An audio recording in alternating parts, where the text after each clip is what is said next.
Let's jump right in. The Denver Nuggets have begun this stretch in a way that's hard to label anything other than dominant, 10-2, and not just winning, but consistently blowing teams out. Winning 9 of your first 12 games by double digits is an elite, historically rare feat, and watching this group, it's easy to see why people are already calling this the best version of a championship team we've seen from Denver. At the center of it all is Nikola Jokic, and he's operating on a different plane. Year after year, he seems to find a new gear, and the current stretch is the clearest example yet. After a few games where he wasn't quite dialed in, he's been scorching the rim and orchestrating with surgical precision. The efficiency numbers are ridiculous. Elite volume scoring paired with shooting splits and true shooting that would be historic for anyone eating that many shots. He's been so automatic, it almost feels unfair. Contested, off balance, on the move. None of that seems to matter. Teams try to force him into being a scorer and take away his passing lanes. He can still drop a 50 that makes you question your entire defensive plan. Opponents have tried the obvious counters, doubling him, trapping him, denying him the ball. Sometimes you can force a few tougher looks. But Jokic is not only a scoring threat, he's one of the best playmakers in the sport. This season, the roster around him maximizes what he does best. The coaching staff gives him the freedom to decide night to night whether he's the primary facilitator or the go-to scorer. That flexibility turns him into a matchup nightmare. If you sag off and try to stop the jumpers, he'll find cutters and shooters. If you pack the paint, he'll drain threes or hit the roll man. He's become the ultimate chess piece for this coaching staff. It's not just Jokic. This team has tightened up on defense in ways that weren't fully expected. Historically, Denver wasn't known as a top defensive unit. Jokic is a smart defender, but not the kind of rim protector who changes the paint on his own. Yet right now, they're near the top of the league defensively. That's a mix of smarter schematic work from the coaches, better roster construction, and players buying into the system. The assistants deserve credit too. Rotations are cleaner, communication is up, and players are getting to the right spots. I'm not saying Denver will finish the season as the absolute best defensive team. That's a lot to sustain.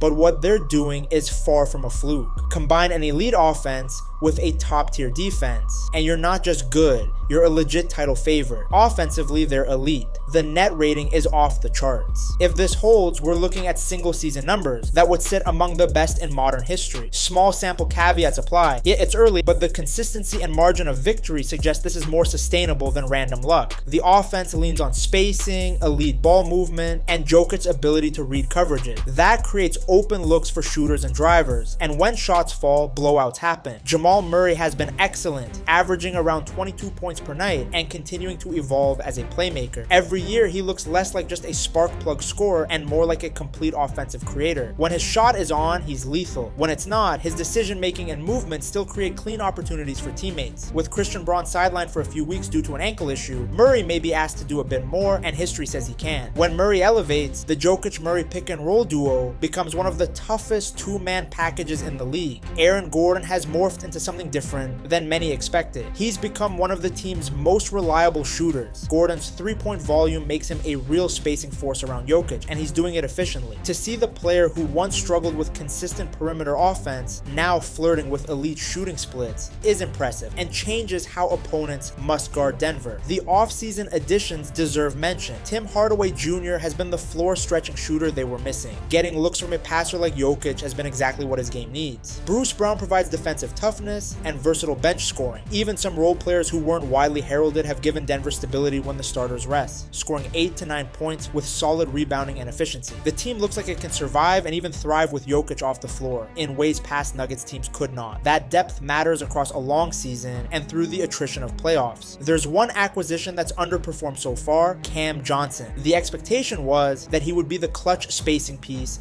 to elevate the ceiling even further. Instead, his shot has been cold and the usual catch and shoot percentages haven't materialized. That's somewhat concerning, but also not catastrophic.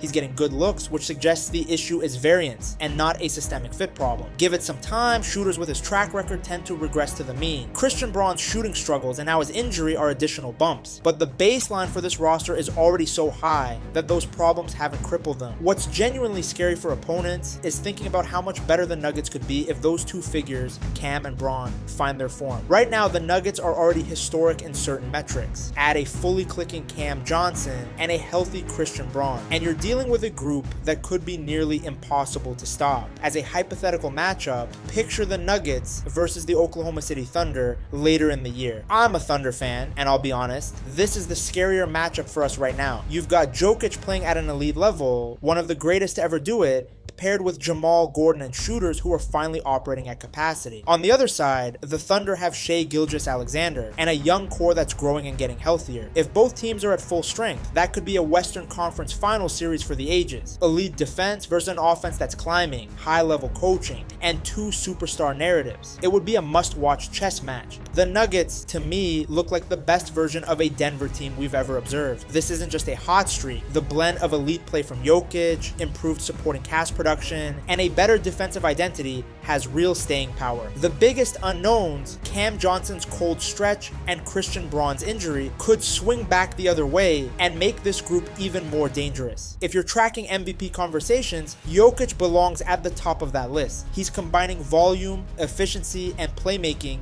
in a way that few have managed. But the award isn't just about one guy. The Nuggets are a complete unit, coached well, and constructed to mask past weaknesses. If you ask me who's the biggest threat to the Thunder repeating, I'd have to say the Nuggets. They've got the weapons, the strategy, and the MVP caliber engine at the center. So here are the takeaways to chew on. Denver's defense looks legitimate right now. Not perfect, but far improved and sustainable if the buy-in and schematic discipline continue. Cam Johnson is in a cold stretch that looks more like variance than a fit problem, but monitoring his progression will be key to whether the Nuggets can reach the next level. Nikola Jokic is my MVP pick at the moment. He's operating at historic levels and carrying a supporting cast that's finally built to complement his strengths. Drop your takes. Is Denver's defense legitimate in your view? Will Cam turn it around? Is Jokic the runaway MVP favorite for you? If you like this breakdown, hit like and subscribe. And tell me what matchups you want previewed next. I'll be back with more breakdowns and recaps soon.